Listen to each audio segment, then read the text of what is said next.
يا هلا بكل المتابعين الجامدين في فيديو جديد وقصة دمار. قبل ما نغوص في حكايتنا النهاردة عن المرتزق الأسطوري اللي فجأة لقى نفسه شغال مدرس ثانوي في اليابان ومطلوب منه يحرس بنت رئيس شركة أسلحة من غير ما يكسر عظم الطلاب، عايز أقول لكم على مفاجأة نار. كل اللي بيتفرج دلوقتي ينزل يكتب تعليق ويثبت حضوره، عشان أول 20 مشترك في القناة ليهم جوائز تهيلة جدا ومفاجآت ما تتخيلوهاش أول ما نوصل ل100 ألف مشترك. فشدوا حيلكم معانا وشيروا الفيديو في كل حتة، ويلا بينا نبدأ الأكشن.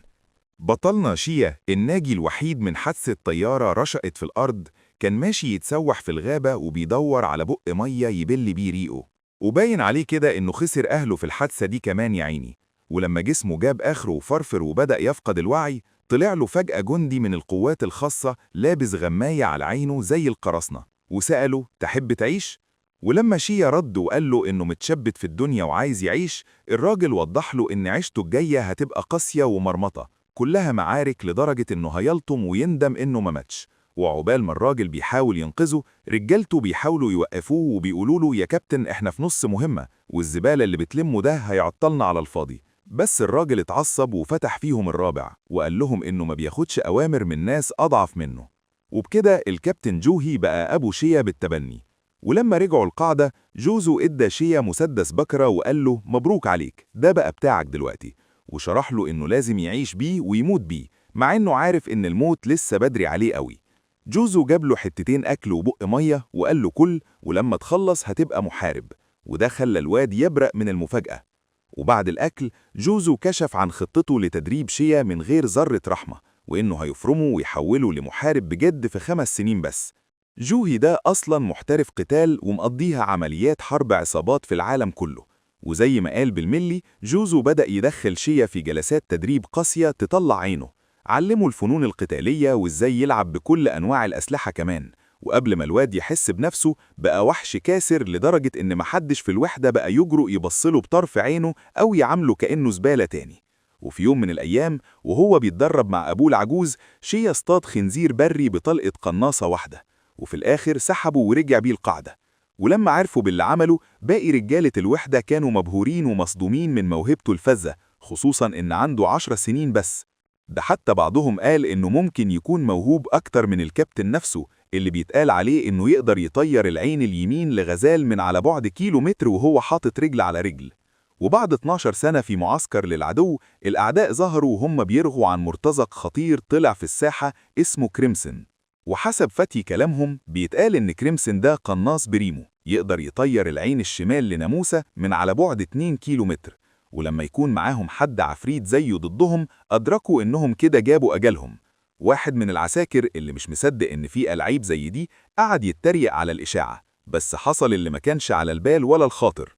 رصاصة قناصة لبست في جمجمته من حيث لا يدري، وده خلى المعسكر كله يقلب سويقة وفوضى ورعب. وباين كده إنهم كانوا في قلب أراضي جيشهم، عشان كده كانوا واخدين راحتهم وفاكرين إنه مستحيل دبانة غريبة تتسلل. وفجأة رصاصة تانية بتتضرب، والمرة دي الجنرال نفسه ودع الملاعب. وفي الوقت ده كريمسون اللي طلع هو حبيبنا شيا كان مروق دماغه ومستقنيس على ناطحة سحاب بعيدة وعمال يصطاد في المعسكر كله كأنه بيلعب بلاي ستيشن. هو كان واخد مقاولة إنه يقتل الجنرال ويعمل أقصى دمار للوحدة مقابل 50,000. ولما قرر يلم عدته ويرجع عشان يدي التمام لأبوه العجوز، وحدة أعداء قريبة ملمحته وهجمت عليه زي الجراد فوراً. اضطر يطلع مسدسه البكرة عشان يخلص عليهم. ولما شافوا المسدس، الرجالة قعدوا يتريقوا عليه وقالوا عليه عيل مبتدئ، بس هم ما يعرفوش التلات ميزات الجبارة اللي في المسدس ده عن أي سلاح تاني. أولاً، ما بيعلقش وما بيقولش لأ. ثانياً، يقدر يستخدم رصاص عيار تقيل بقوة اختراق بتجيب من الآخر. وثالثاً، إنه أخد حماية من سيدة ساحة المعركة. وبثلاث رصاصات بس، شيا فرض سيطرته ومسح بكرامة الوحدة الأرض. وبعدين جوزو جاله بهليكوبتر ونقذوا من الليلة دي. وفي الطيارة، جوزو بارك له إنه جاب أجل تالت جنرال ليه في الحرب، بس صدمه وقال له إن في مهمة جديدة والمفروض شيا يطير على اليابان. وزي ما أي حد هيتوقع، شيا افترض إنها أكيد مهمة اغتيال لرئيس الوزراء أو أي حد تقيل في البلد، بس العجوز قطعه وقال له: يا ابني أنت هتروح تدرس في مدرسة ثانوي راقية. وبما إن شيا بلبل وبيتكلم 5 لغات بطلاقة، جوزو قال له إن مهمته هتكون التسلل للمدرسة على إنه مدرس إنجليزي. وبعد شوية تظبيطات عملوا له بطاقة مضروبة واسم حركي، وبعدين ركب الطيارة لليابان وهو عمال يضرب أخماس في أسداس إيه المصايب اللي هتقابله المرة دي. ولما وصل اليابان، شيا وقف يجيب حتتين أكل من كشك في الشارع، وعجبه جدا الطعم والنظافة، والأهم من كده إن الأكل برخص التراب. بس أكتر حاجة شدت انتباهه هي إزاي المكان رايق وبيس قوي. ولما بص حواليه، كل اللي شافه ناس خارجين يتفسحوا أو يضربوا مواعيد أو بس مروقين على حالهم.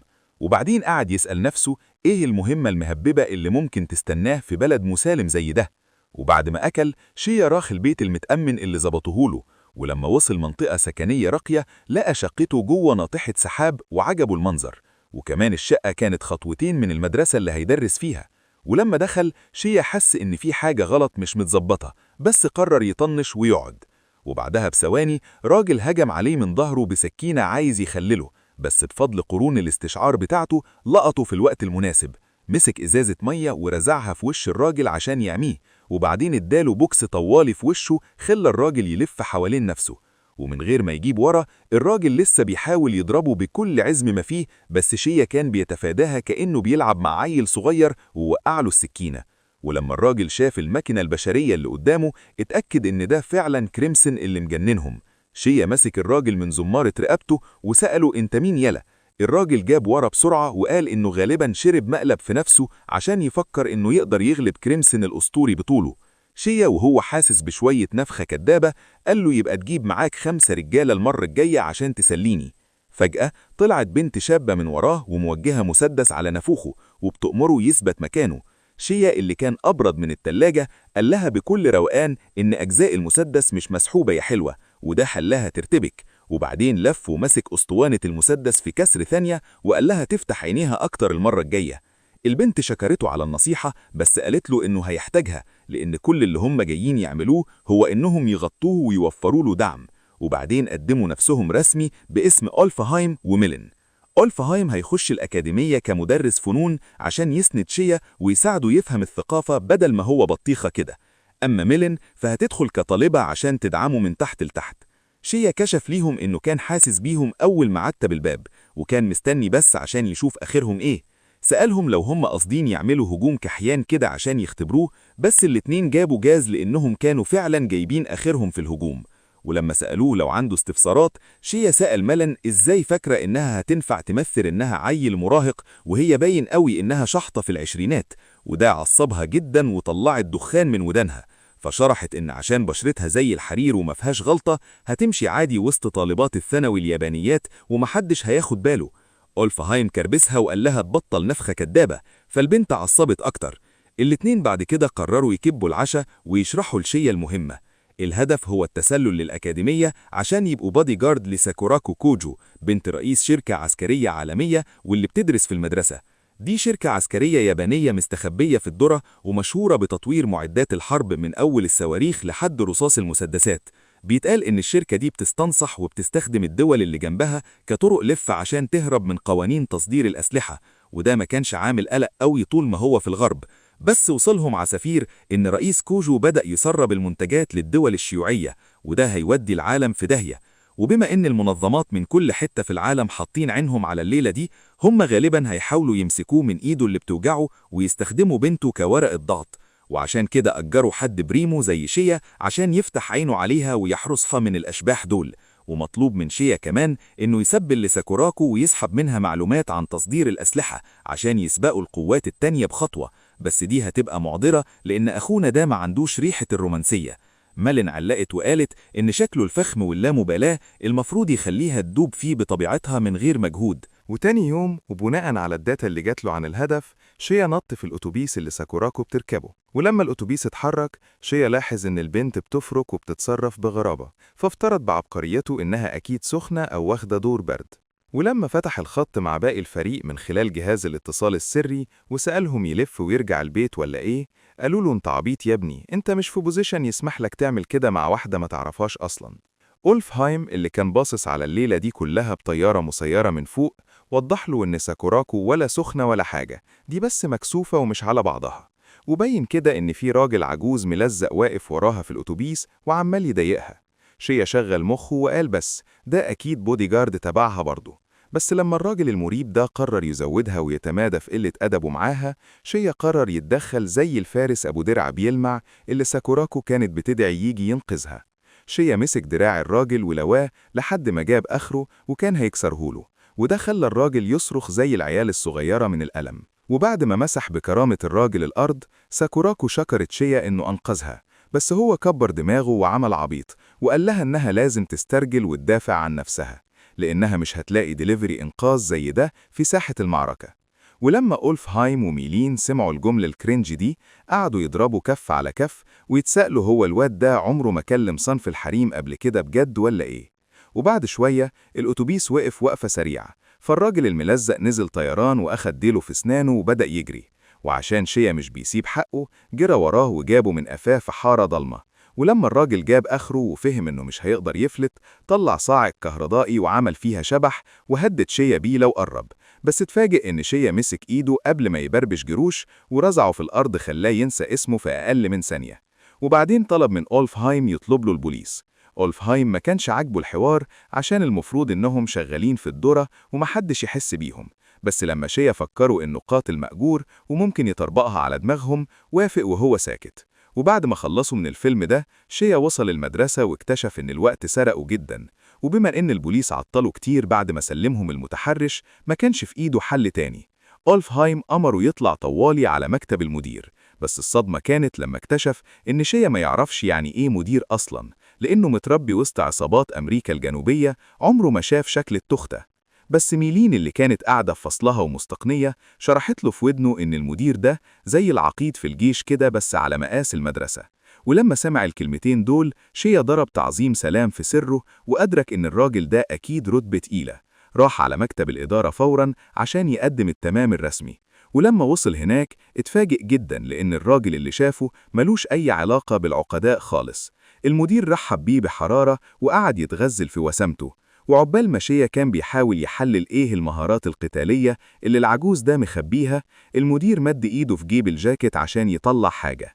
شيا افترض الأسوأ وراح حاطط إيده على مسدسه هو كمان عشان يخلص، بس الحمد لله أولفهايم وميلين لحقوه في آخر لحظة قبل ما يرتكب جناية في حق الراجل. المدير طلع من جيبه كارت شخصي ياباني واداهوله بكل شياكة. شيا أخد الكارت باحترام، وعقبال ما المدير قدم نفسه شيا هو كمان قدم نفسه واعتذر إنه جه متأخر، بس المدير قال له ولا يهمك يا بطل. شيا كان مستغرب جدا من طيبة الراجل العجوز ده، لأنه في الجيش غلطة زي دي بتوديه محاكمة عسكرية تتنفخ فيها.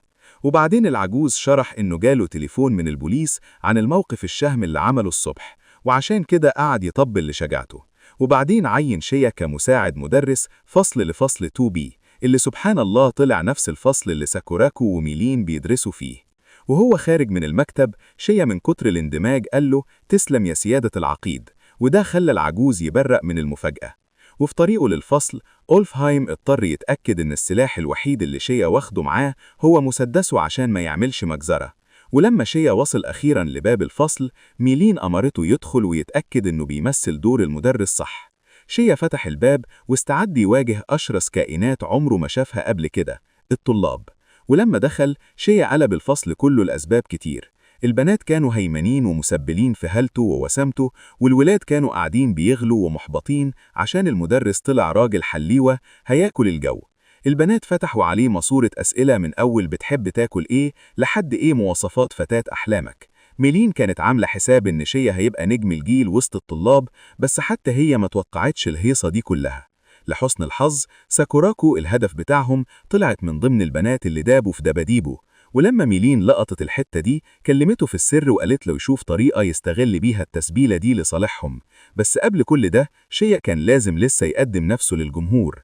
وقف قدامهم واتكلم بصوت هادي وراسي جدا، وقدم نفسه كمساعد مدرس فصل ومدرس الإنجليزي الجديد بتاعهم، ورمى كام كلمة عن إنه بيتكلم 5 لغات زي البلبل، وقال لأي حد عايز يتعلم يجيله وقت الفسحة. وزي ما هو متوقع البنات وقعوا في سحره أكتر وقعدوا يقولوا قدام الكل قد إيه هم معجبين بيه. وفي الوقت ده كان في طالب واقع في غرام ساكوراكو، وكان قاعد بيغلي وبيطلع نار من مناخيره من الغيرة لما شافها وشها بيجيب ألوان قدام المدرس الجديد الوسيم. ده حتى مدرسة الفصل باين عليها كانت معجبة بالسي في بتاعه. ولما سألته عن هواياته، شيا سرح في القنص وضرب النار، بس عرف إنه لو قال كده هيطلب له البوليس، فقال إن هوايته الأساسية هي الجيم ورفع الأثقال، وده خلى الطلاب يتهوسوا بيه أكتر.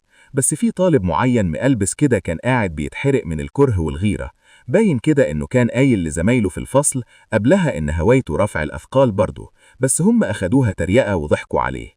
ولما شافهم مبهورين بالمدرس الوسيم، الموضوع قفل معاه وما قدرش يستحمل.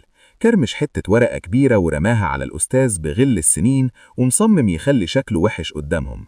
بس اتفاجئ إن شيا اللي كان مديهم ظهره لقط الورقة في الهوا قبل ما تلمس قفاه حتة، وبعدين رماها بكل برود في الزبالة، وده خلى البنات تصفر وتعجب بيه أكتر وأكتر.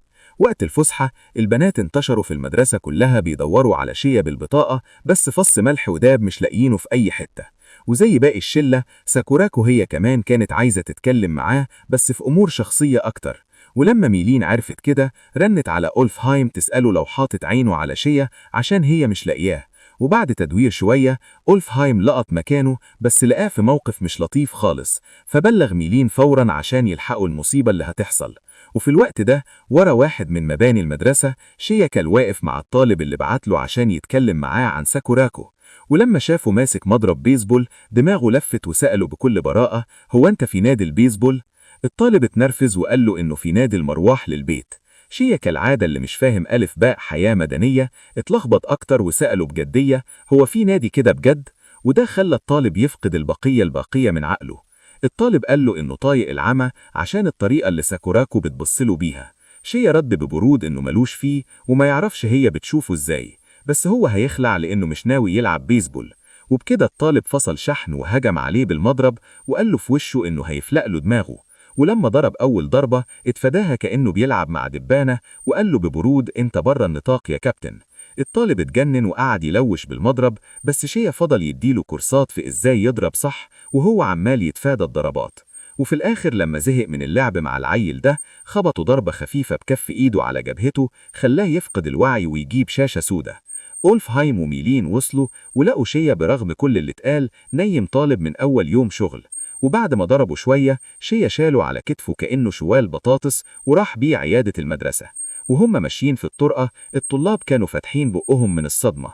في ناس عرفوا إن ده الجانك البلطجي بتاع فصل 2B، وافترضوا إنه غالبا اتعور وهو بيهزر، بس البنات كانوا مركزين في المدرس الوسيم اللي شايله. أولفهايم وميلين قعدوا يرقعوا في القصة ويقولوا للطلاب إن الجانك دايح شوية ووقع أغمى عليه، وشيا ابن الحلال لقاه كده فشالوا لحد عيادة المدرسة من باب الشهامة. بس الممرض قطعهم وقفلها في وشهم وقال إن الخبطة دي مش بتاعة قشرة موز زي الأفلام وإنهم مش هيعرفوا يشتغلوه. العجوز بدأ يدي خطبة عصماء عن إنه ممرض بقاله 40 سنة، وإنه كمان معاه حزام أسود في الكاراتيه، يعني بيفهم في الضرب. وفي الآخر ختم كلامه بإن الطالب ده واخد ضربة كف معلم، ولف الشيا واتهمه طوالي في وشه لأنه باين عليه رياضي وبيفهم في الفنون القتالية. المدير مع ذلك ما كانش مصدق إن المدرس الوسيم ده ممكن يعمل كده، بس كان مستني شيا ينكر عشان يبرئه. بس الممرض فضل يضغط وطلب من شيا يعترف أحسن قبل ما الواد يصحى. ولما ميلين شافت إن المركب بتغرق، كلمته في السر وقالت له إنه ده مش وقت البرود خالص، لأنه ممكن يتشاد بره المدرسة لو الحقيقة اتعرفت. بس شيا رد ببرود أعصاب مستفز وقال لها: ما توتريش نفسك، الموضوع تحت السيطرة ومش هيكبر. وكمان هو مقتنع إنه هيقدر يحرس الهدف حتى لو اترمى بره المدرسة. فجأة الطالب صحي وهو بيزعق وبيطمن على نفسه هو لسه عايش ولا ودع، وبعدين بص حواليه وعرف إنه في عيادة المدرسة. ولما الممرض سأله لو الأستاذ شيا هو اللي روق له كده، الواد فكر يسيح له، بس قرر يبلع لسانه لسبب في دماغه. العجوز فسر سكوته ده إنه خايف من المدرس، فقرر يكلم البوليس عشان يلبسهم قضية اعتداء. بس لمفاجأة كل الناس، الطالب مسك إيده ووقفه وقال له: يا عم أنا اللي وقعت وما كناش نكبر المواضيع. الممرض ما كانش مرتاح وحاسس إنه بيكذب، فحاول يعصر فيه أكتر، بس الطالب اتعصب وقال له: يا عجوز يا مكحكح من غير أسنان، خليك في حالك. وزي ما أي حد يتوقع، العجوز ساب القصة الأساسية ومسك في قلة أدب الطالب وقعد يزعق له. وعقبال ما الجانك وهو خارج عدى من جنب شيا وهمس له وقال له والله لا أدفعك تمن اللي عملته فيا غالي. وبفضل طولة لسان الجانك دي الفريق قدر يخلع من الحوار من غير أي جزاء. وهم طالعين شيا رمى جملة في النص عن إزاي البلاطجة دول تحسهم ولاد عم المرتزقة في حتة إنهم بيخافوا على سمعتهم وبرستيجهم. هو لاعب على وتر إن الواد البلطجي ده مش هيقبل إن المدرسة كلها تعرف إنه اتعجن زي العجينة من مدرس جديد ما كملش يوم. ولما سمعوا الكلمتين دول أولفهايم وميلين اتصدموا واتأكدوا إن شيا ده مش مرتزق بيضرب ناره بس، ده دماغه شغالة. الفريق بعد كده قرر يرجع لشغله الأساسي ويحرسوا أميرتهم. وفي السكة ميلين رمت نكتة بايخة ملهاش طعم وشبهت مهمتهم بلعبة سوبر ماريو، بس شيا كالعادة قفلها وما فهمش دي فيه. في الوقت ده كان في طالب شكله مريب وعينيه بتطرق شر بيراقب ساكوراكو وهو عمال يكلم نفسه إن كل اللي عليه يعمله إنه يخطفها وساعتها العالم كله هيبقى في جيبه. الفريق في الآخر لقط ساكوراكو وهي بتغير جزمتها قدام أوضة اللوكرات، ففهموا إنها بتشطب ومروحة. أولفهايم قعد يستغرب من العادات اليابانية الغريبة دي بإنهم بيغيروا الجزم مع إن المدرسة مليانة عمال نظافة بينظفوا. بس ميلين اتريقت عليه وقالت له يا جاهل يا فلاح، والاتنين مسكوا في بعض وبدأوا يحدفوا طوب لبعض. وعقبال ما ساكوراكو كانت طالعة شيا لقط حاجة مريبة، فأمر زمايله يثبتوا مكانهم، وبعدين شاور لهم على طالب معين باين إنه متسمر في أوضة اللوكرات وما بيتحركش رغم إن المدرسة بتفضى. والمصيبة الأكبر إنه واقف ورا اللوكر بتاع جزمة ساكوراكو بالملي. الطالب ده كان بيعمل خرم صغير من تحت اللوكر عشان يصور البنت من غير ما حد يشم خبر. وعقبال ما شيا كان هيقرب عليه الواد المريب ده مسك جزمتها وقعد يشم فيها كأنها أنبوبة أكسجين. ولما شافوا المنظر المقزز ده ورغم إن ساكوراكو لسه بره الموضوع بس الاتنين التانيين فهموا الليلة، فطلبوا من شيا يسيب الواد في حاله وما يكبرش الموضوع، وشرحوا له إن ده مجرد عيل منحرف ومشهورين في اليابان باسم هينتاي. وزي ما هو متوقع بالرغم من إن الكلمة دي لفت العالم شيا ما كانش يعرف عنها أي حاجة. وعقبال ما الواد الغريب ده كان بيشم الجزمة كان عايش في خيالات مريضة إن ساكوراكو دي هي اللي بتتحكم فيه وممشياه على العجين ما يلخبطوش. أولفهايم شرح لشيا اللي كان فاتح بقه من الاستغراب إن في شلة ناس دماغهم لاسعة بيسرقوا حاجات الناس الخاصة ويعيشوا معاها في تخيلات من غير ما يقربوا لأصحابها بجد. بس شيا مرضاش يقتنع إن في كائنات غريبة كده ماشية على الأرض. هو كان متأكد إن الواد ده وراه دافع ومؤامرة، فقرر إنه هياخده يستجوبه بمعرفته. ولما شيا اتحرك ميلين سألت أولفهايم هيسيبه يعك كده، بس أولفهايم قال لها سيبيه يتسوح عشان محتاج يشوف العجايب دي بنفسه عشان يفهم الدنيا ماشية ازاي. وبعدين أمرها تروح تلحق ساكوراكو وتعمل صاحبتها عشان تفتح سكة. ميلين سابتهم ومشيت، وأولفهايم فضل عشان يلم ورا شيا لو عك الدنيا. وعقبال ما الواد المريب ده كان ماشي مروح وعمال يقلب في الصوع اللي لسه واخدها لساكوراكو ومستأنيس، شيا طلع له من حيث لا يدري وهو متنكر وراح ملبسه كيس زبالة في راسه، وبعدين أمره يمشي معاه دغري لو كان باقي على عمره. الواد جاب ورا ومشي معاه زي الألف، فشيا سحبه المخزن مقطوع وربطه في كرسي وبدأ يحقق معاه بصرامة المخابرات، وسأله إيه المنظمة اللي بعتاك يلا وهو بيهدده بكسر إزازة.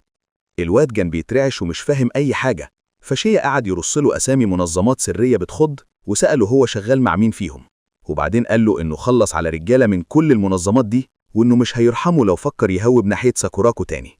الواد اللي كان هيقطع الخلف من الرعب حلف له بكل الأيمانات إنه ملوش دعوة بيها وما بيحاولش يأذيها، بس شيا برضه مش داخل عليه الكلام. اتهموا إنه كان بيحاول يحط لها سم ولا قنبلة في الجزمة لما كان ماسكها من شوية، بس الواد فضل يحلف ويقول إن الناس العادية في اليابان مستحيل تلاقي الحاجات دي بتتباع في السوبر ماركت.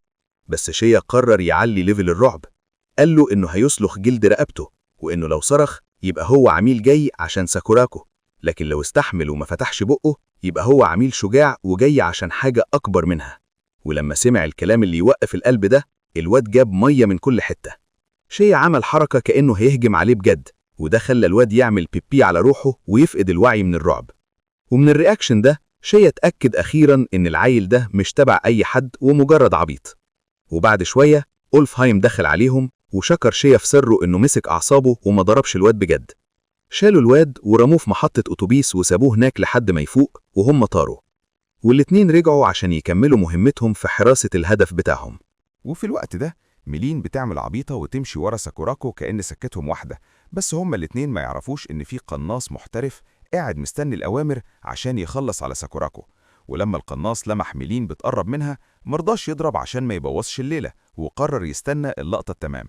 ومن الناحية التانية ميلين اللي مش دريانة باللي بيحصل عمالة ترغي مع ساكوراكو في المكياج وحوارات البنات، وعملت فيها إنها طالبة أجنبية بتدرس في اليابان. ولما سمعت إن المدارس هناك بتمنع المكياج، ميلين سخنت وقعدت تشتم في نظام التعليم وإنه معقد، وقالت لها إزاي الطلاب بره عايشين براحتهم وبيلبسوا اللي على مزاجهم. ساكوراكو كانت مبهورة بالحرية دي، ومن غير ما تحس لقت نفسها على حرف الرصيف وتوازنها اختل، وكانت هتاخد غطس في الشارع وعربية جاية طايرة. لحسن الحظ أولفهايم طلع زي الشبح ولحقها قبل ما تتفرم، بس التمن كان إن أولفهايم اتغرق طينة من العربية اللي طرطشت عليه، بس هو كبر دماغه طالما الأميرة سليمة. ساكوراكو اتخضت وشكرته واعتذرت له على قميصه اللي باظ، بس اتفاجأت لما أولفهايم غمز لها وقال لها فداك يا أميرة. ساكوراكو اتكسفت وقالت له إنها مش أميرة ولا حاجة، بس أولفهايم أصر إن كل الستات أميرات بأمر من سيد الكون في أيام الخلق. مسك إيدها وكان هيعمل فيها جنتلمان ويبوسها، بس ميلين اللي كانت بتغلي من طريقته الملزقة ما قدرتش تمسك نفسها وراحت مطيراه في الهوا ورزعته في الأرض زي حركات المصارعة، وقالت له في وشه إن بوس الإيد ده مش بياكل في اليابان، وقعدوا يمسكوا في خناق بعض زي القط والفار. ولما ساكوراكو شافتهم بيشتمي بعض ضحكت وقالت عليهم شلة عسل وبيتخانقوا زي الإخوات. وفي الوقت ده على السطح القناص كان ظابط النشان على ساكوراكو، بس شيا طلع له من العدم وطير له نافوخه. شيا واقف يفكر هم مين دول وعايزين يخطفوا البنت ليه. وبالليل متأخر في أوضة ساكوراكو الخدامة بتاعتها كانا شافتها عمالة تتنهد وتودي وتجيب، فسألتها مالك يا بنتي. ساكوراكو اتكبت، بس كانا فكرتها تناديها باسمها حاف زي ما أبوها أمر. ساكوراكو ترددت بس نفذت الأمر، والخدامة هديت شوية. كانا فكرت البنت إنها ما تنساش برستيجها كواحدة من عيلة كوجو، العيلة الأرستقراطية دي اللي من أيام الفراعنة بتاعتهم. وبعد وصلة التأنيب ساكوراكو سألت كانا لو حبت قبل كده. الخدامة تنحت شوية عبال ما فهمت، وبعدين حاولت تشرح لها إزاي إن كونها من العيلة دي بيعقد أمور الجواز والحب. ساكوراكو أنكرت فوراً إنها حبت، بس اتفاجئت لما كانا قالت لها إن مفيش قانون يمنعها تحب واحد من عامة الشعب عادي، وقالت لها إنها ورغم إنها خدامة بس هي ست في الأول وفي الآخر، وهتقف في ظهر أي ست بتحب. ومسكت إيد ساكوراكو ووعدتها بصباعها الصغير إنها في صفها. ساكوراكو فرحت جدا إنها لقت حد يفهمها، بس ما سمعتش كانا وهي بتكمل كلامها إن الراجل اللي المفروض تحبه لازم يكون عاقل وراسي. وفي حتة تانية الراجل العاقل المقصود كان عمال يضرب نار على دمى في ساحة تدريب، وكل الرصاص بيجي في نص الهدف. ميلين شافت الدمى ولقت الضربات كلها حتفة شمال، فسألته ليه بتقول عليها في النص. أولفهايم طلع لها رسمة لتشريح البني آدم وقال لها إن القلب أصلا في الناحية الشمال يا جهلة. ميلين اتحرجت وشتمته عشان بيعمل فيها دكتور. أولفهايم طبل لشيا وقال له إن مستواه ده يجيب له ذهب في الأولمبياد مستريح، بس شيا قال له الأولمبياد دي بتاعت الهواوة وأنا راجل محترف ما بلعبش لعب عيل. وبعدين طلب من أولفهايم يجيب له قرار المنظمة العدو، بس لما شيا شاف شغل أولفهايم التعبان سأله هو أنت شغلتك إيه بالظبط معانا؟ أولفهايم قال له إن ميلين هي بتاعت المخابرات والمعلومات. بصوا لميلين وهي أول ما فهمت نظرتهم قالت إنها قلبت الدنيا ومفيش أي خيط يوصلهم لحاجة.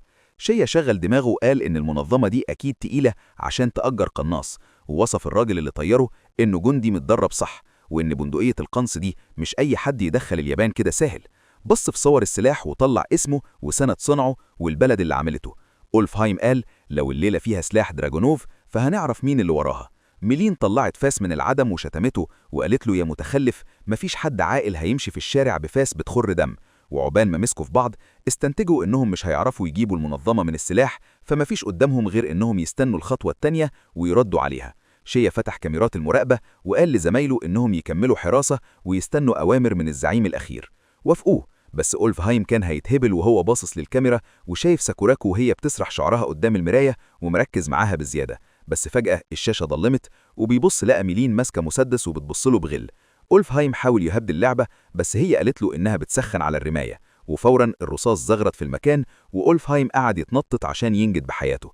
وعقبال ما العيال دي بتتخانق شيا كان بيفكر إزاي أبوه البتبنية دبسه في المهمة الغامضة دي، عشان هو متعود على مهمات واضحة وما فيهاش لف ودوران، لكن دي عاملة زي الفزورة. شيا قعد يسأل نفسه لو المطلوب منه بس يحرس البنت، بس دماغه اللي ما بتفصلش قالت له أكيد في حوار تاني كبير. وفي مكان تاني فرقة عسكرية كانت بتشطب مهمة، وعقبال ما الرجالة بيهيصوا واحد حشري راح يدور على الزعيم الأخير جوه، ولما لقاه استغرب إن العجوز باصص للسما وسرحان. الجندي كلمه والزعيم قال له إنه بيفكر لو نفس السما دي متوصلة باليابان. وفي نفس الليلة شيا حلم بأيام الكحرطة والمرمطة، إزاي أبوه البتبنية لمه من الشارع وهو بيموت وعجنه تدريب لحد ما بقى وحش، ولما كبر اتسمى كريمزون عشان الدم اللي كان بيغرقه في مهماته. زمان شيا كان مولع ساحة المعركة، ودلوقتي خايف النار دي تحرقه وتخليه رماد. وعقبال ما شيا بيلبس عشان يروح المدرسة، أولفهايم سأله انت سالك في مهمة زي دي، وقعد يتفشخر انه يخلصها في يوم واحد.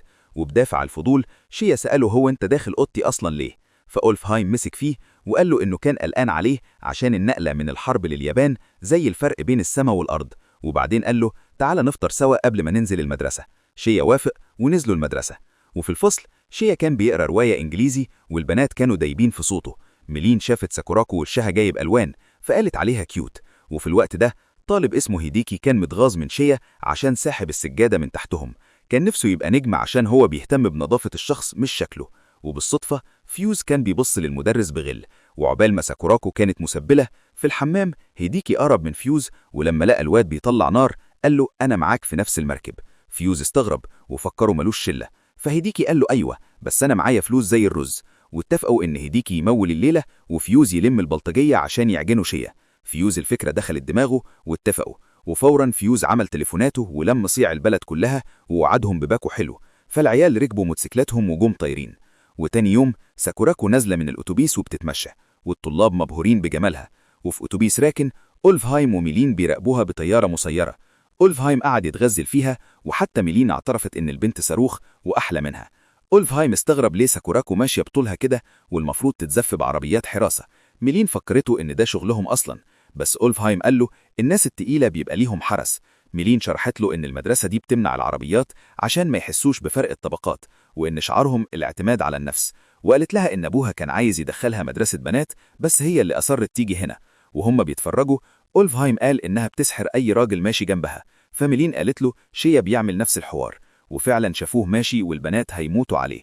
أولفهايم قال دول لو في زمن تاني كانوا هيبقوا أحلى كوبل، بس ميلين قالت المصايب ما بتجيش إلا لما أمير وأميرة يقعوا في الحب. وبعدين وجهت الكاميرا لشيا ولقوا فيوز وشلة بلطجية سدين الطريق. فيوز اتريق على شيا بس المدرس ردها له ببرود. الواد اتغاظ بس فضل واقف.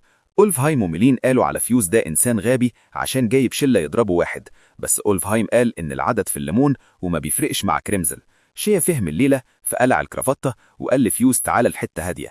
راحوا لضفة النهر وفيوز نفخ صدره وقال إحنا 20 وإنت 1، يعني هتعمل شاورما. وقال له لو عيطت واعتذرت هسيبك. شيا بكل برود اداهم نفس العرض وقال لهم مفيش داعي للضرب، أنا مدرسكم برضو. العيال ضحكت عليه وقالت ده ما بيعرفش يعد. فيوز أمرهم يهجموا بس شيا نزل فيهم ضرب ومسح بيهم الأرض كأنه بيلعب بلاي ستيشن. العيال اترعبت وقالت ده مش بني آدم، بس شيا طمنهم وقال له أنا إنسان بس متدرب في ساحة معركة. لما العيال جابت ورا فيوز اتجنن وأمرهم يدهسوا بالموتوسيكلات. واحد هاجم عليه بس شيا نط زرع السواق شلوت طيره وقعد مكانه. فيوز فقد عقله وأمر الباقي يهجم، فشيا ساق الموتوسيكل بأقصى سرعة ووقف على بعد سنتي من وش فيوز. الواد جاب مية ووقع على الأرض، فشيا قال له أحمد ربنا إن فرامل الموتوسيكل ياباني أصلي. المدرس سألهم حد عايز يجرب تاني؟ العيال خدت ديلها في سنانها وخلعت وسابت فيوز. فيوز اتجنن وشتم العيال بس هم قالوا له انت جبان وما بتضربش معانا.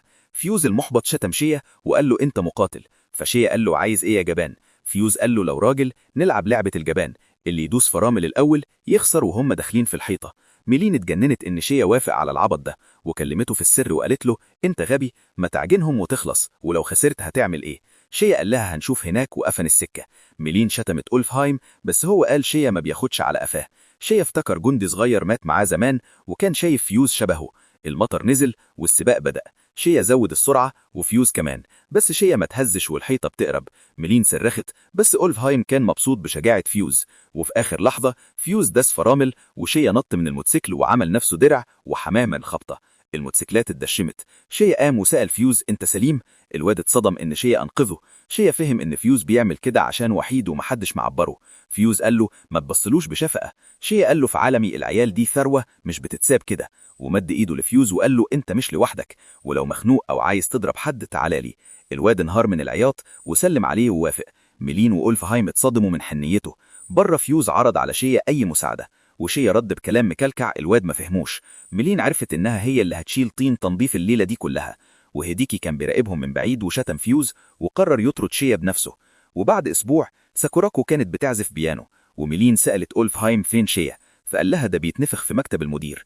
في المكتب تازاكي ورى لشيا صور وهو بيعجن العيال، وقال دي راحت للPTA. شيا افتكرها حلف الناتو، بس المدير قال له دي جمعية الآباء والمعلمين وعندهم سلطة تقيلة وممكن يطردوه. شيا قرر يحل الموضوع بنفسه عشان مهمته ما تبوظش، وبعدين قال لزمايله ميلين جابت صور هيديكي العبيط اللي صور الليلة دي كلها عشان بيغير من شيا. وبالليل متأخر التلاتة ركبوا عربيتهم وهم متنقرين، ومعاهم هيديكي اللي كان مربوط ولازق على بقه وعمال يعيط. وبكده يا شباب نكون وصلنا لنهاية حكايتنا المجنونة دي، وشفنا ازاي الشيا قلب المدرسة كلها أكشن وكوميديا. يا ترى ايه اللي هيحصل مع هيديكي بعد ما التلاتة خطفوه؟ وهل شيا هيقدر يكمل مهمته في حراسة ساكوراكو من غير ما يطردوه أو يطربق المدرسة على دماغهم؟ لو عايزين تعرفوا وتكملوا معانا باقي الأحداث والمغامرات اللي جاية، ما تنسوش تخبطوا اللايك المتين وتشتركوا في القناة لو لسه ما عملتوش كده عشان تلحقوا فرصتكم في الجوائز، وسيبولي رأيكم وتوقعاتكم في التعليقات. وأشوفكم في فيديو جديد وحكاية أروق. سلام.